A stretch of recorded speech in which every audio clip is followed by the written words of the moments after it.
Hi everyone, this is Mervin Matthew from Sound Canva. Today we are going to discuss about a Carnatic Raga called KANAKANGHI and about a musical genre called CALYPSO and about a musical instrument, steel drums. Let's dive in.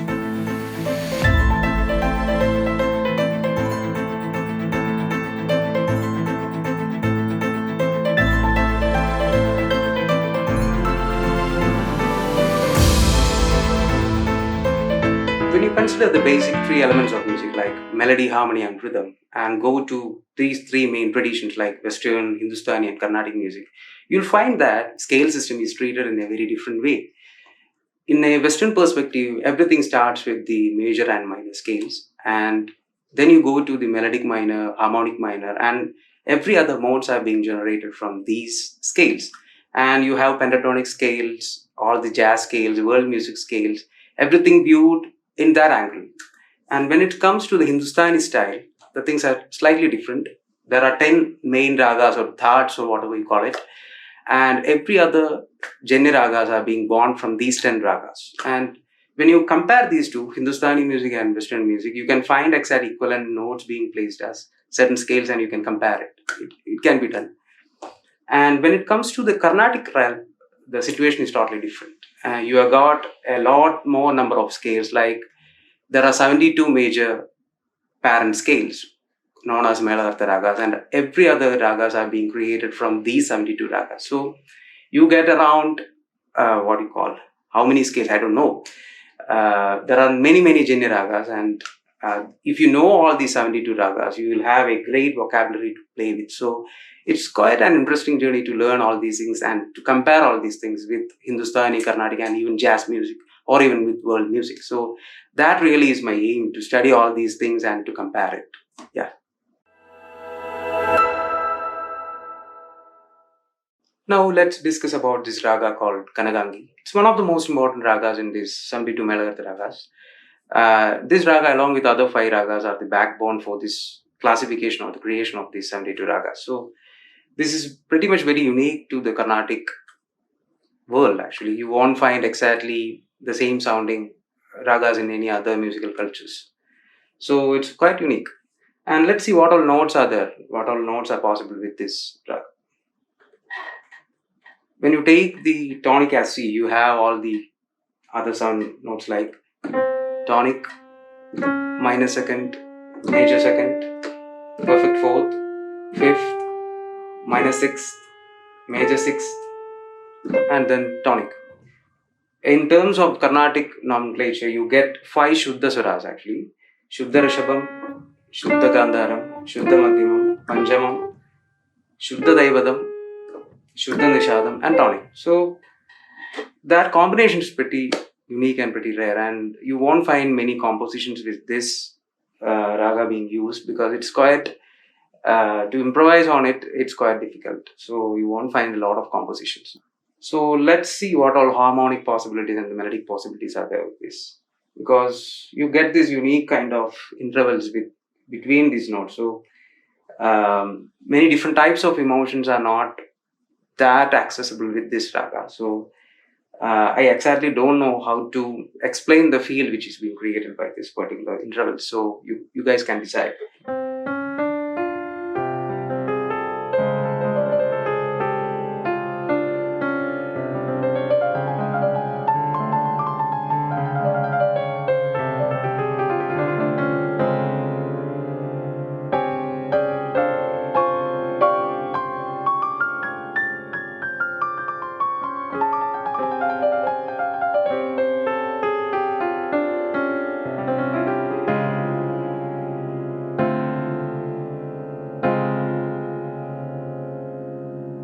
Its name also has got a speciality to it. Kanaga means gold and Angi means body, and collectively it's named as gold bodied one. Why exactly this name? I don't know about it. You guys can research on it. And it's a very unique, right? The sounding is really unique to it. Now let's see the the harmonic possibilities for this raga. Usually when you harmonize a melody composed with this raga, there are 3 different options to go. Mainly 3 different options. In a traditional Carnatic music performance or a composition, you can use the main constant notes as drowns. Actually, the tonic fifth or the perfect fourth are drowns. So for the entire melody, these three notes can be sustained for its full length and can act like a harmonic background to it.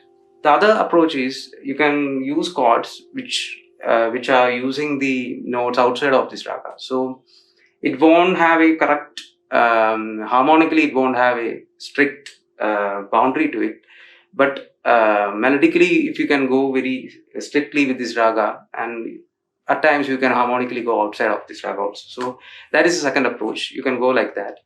And the third style is much more interesting and much more complex actually. If you are using the only notes of this raga for the chordal progressions, then it becomes much more interesting. The harmonic environment is much more interesting.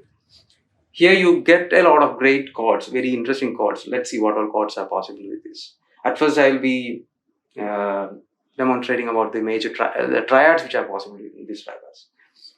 So the first triad is this is the Phrygian triad. You get this particular sounding triad in the Phrygian scale that we'll explain later.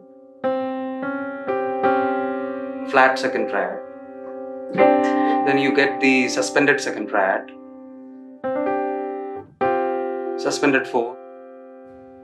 You won't get a C major or C minor scale from it.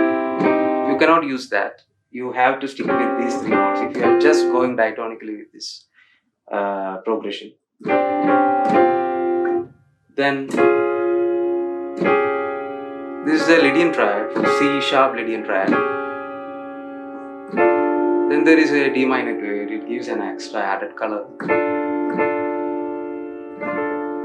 Then you can go with F major, F minor, F Phrygian, F suspended second triad.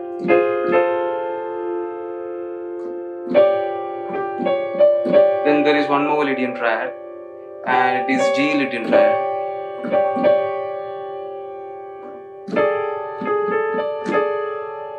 Another triad is there, and when you go for extended advanced chords, many possibilities are there. You can explore on it, and if you are willing to use this particular limit for this particular harmonic progression, then it becomes much more interesting sounding. And regarding the arrangement of this particular raga, you can find one interesting thing. I have already mentioned that the arohana and avarohana are the same for this particular raga, so it's quite easy to understand in that way. But there is another interesting aspect also there. If you can divide the arohana into two halves, like two sets, you get the exact mirror image of the intervals. So it's quite interesting to learn like that. This is one section. For these two sections, these two sections are actually identical in terms of the melodic intervals. So if you only know one section, it is just exact mirror image actually.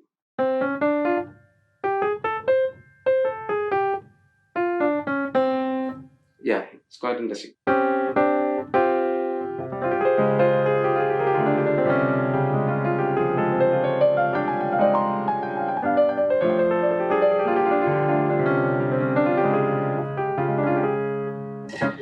Then when you see it from a Western point of view, you can create your own modes from this particular raga. If you just change the tonic by a semitone, you get a different raga or different scale or different mode. Here you get a very interesting. Right now I was playing with the C as the tonic. Then if you change it to C sharp, then you get it.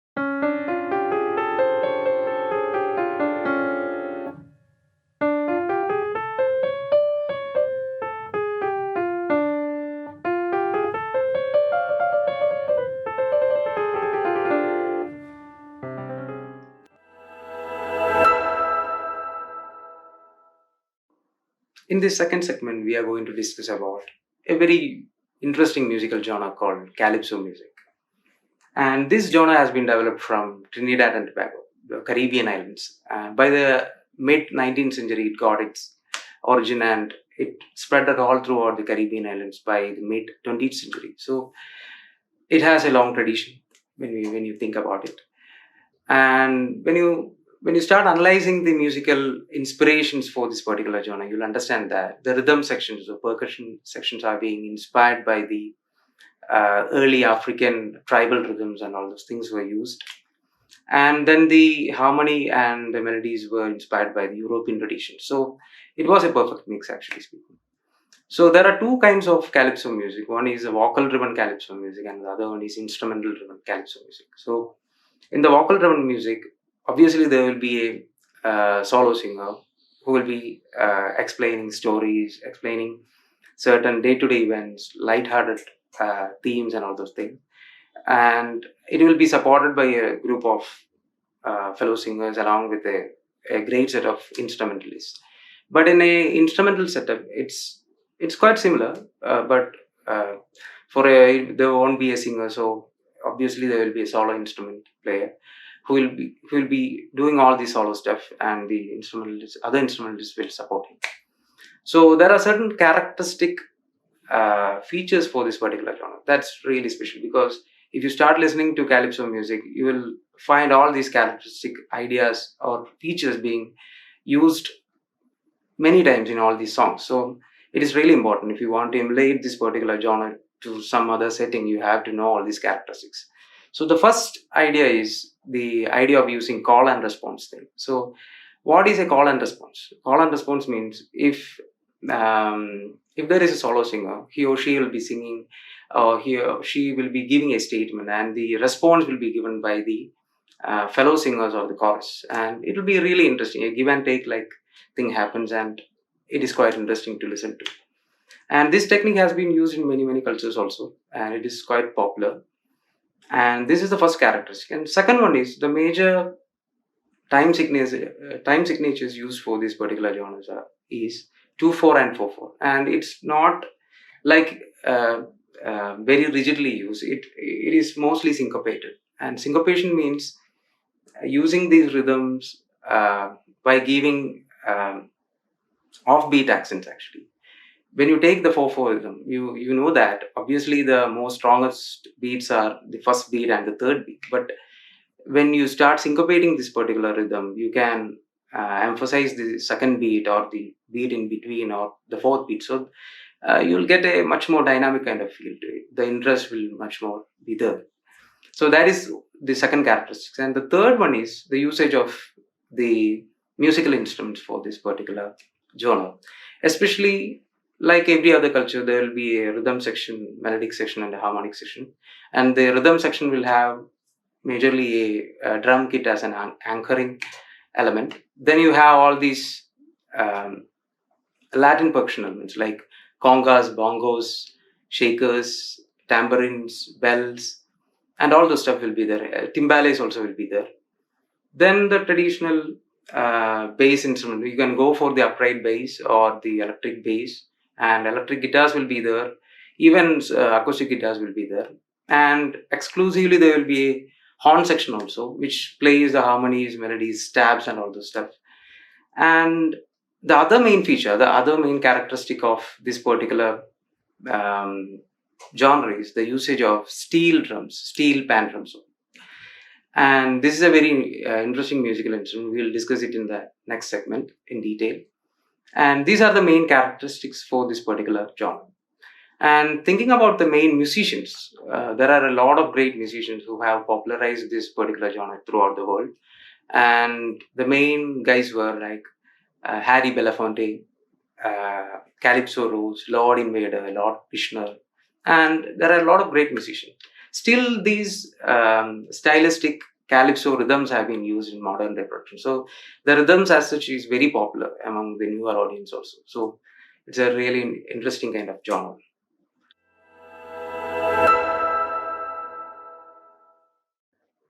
In this third segment, we are going to discuss about a very unique musical instrument called steel drums. This steel drum has been developed in Trinidad and Tobago, and this instrument is always a part of calypso music, and it's one of the most important unique feature of calypso music. You can listen to a lot of steel drum pieces being played as part of calypso music, and this instrument was developed from the time period from 1880s till 1930s. Almost it took 30-40 years to develop. and it is widely used. And this instrument is actually considered as a percussion instrument, but a specialty is there. It is a tuned percussion, so you can play the melodic lines, harmonic lines, especially chords, and obviously the percussion lines also. And while speaking about the dynamic range, it doesn't have a very wide dynamic range to it. So you'll have to be really careful when you are placing this particular instrument in a very denser mix, because it may come down when it is part of a very denser mix. So in the arrangement section, you'll have to think about all these things. Then it covers around 3 to 4 octaves, so it has a very bigger kind of pitch range to it. So you can improvise a lot with this instrument. It is a main feature of this instrument. And then next thing is, this instrument is made in a very peculiar way. It is, as the name implies, the instrument is made using steel barrels. It is cut. The bottom portion is cut, and the bottom side is made upside down. And all these pitches, all these chromatic notes are being facilitated on this particular surface. And you can see a lot of videos where these guys create this awesome instrument. You'll be amazed how well it is getting sounded when it is made into all these pitches. And the main sound of this particular instrument is heard when it is played using mallets, beaters, brushes, or using bare hands. So usually when it comes to virtual sample libraries, and the sampling can be done using all these different types of beaters, mallets, or brushes. At first, let's see how it sounds when it is played using a beater. A beater is much more stronger than a mallet, so let's see how it sounds.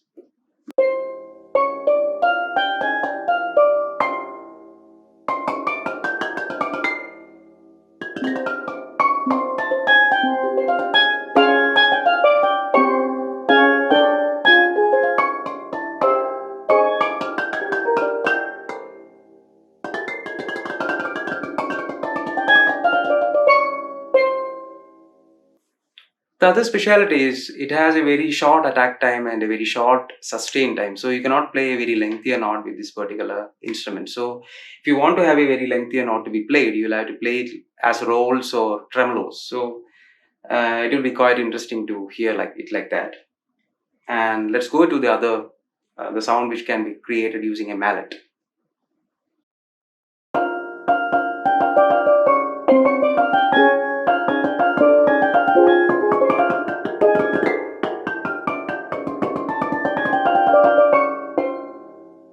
It has a bell type of texture to it. The sound has a bell type of texture, and can be used as an ambience or as a main instrument. If you can layer it, it becomes a very great sounding lead instrument also. Let's see how it sounds with the brushes.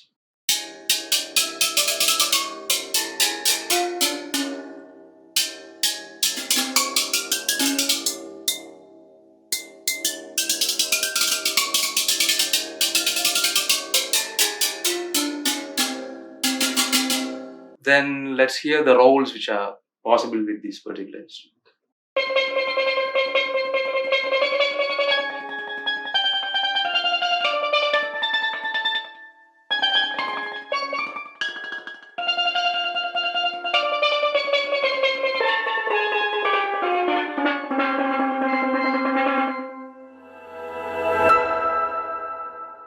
So in this fourth section, we are mainly going to discuss about the application part. There is no point in learning theory until or unless if you are able to apply all these things in your production. So let's see what all things can be done with all the details which I have given in the earlier segments. Here I have done a very fusion kind of track using the idea of KANAKANGHI, the inspirations from the CALYPSO genre, and the tonal qualities of steel drums.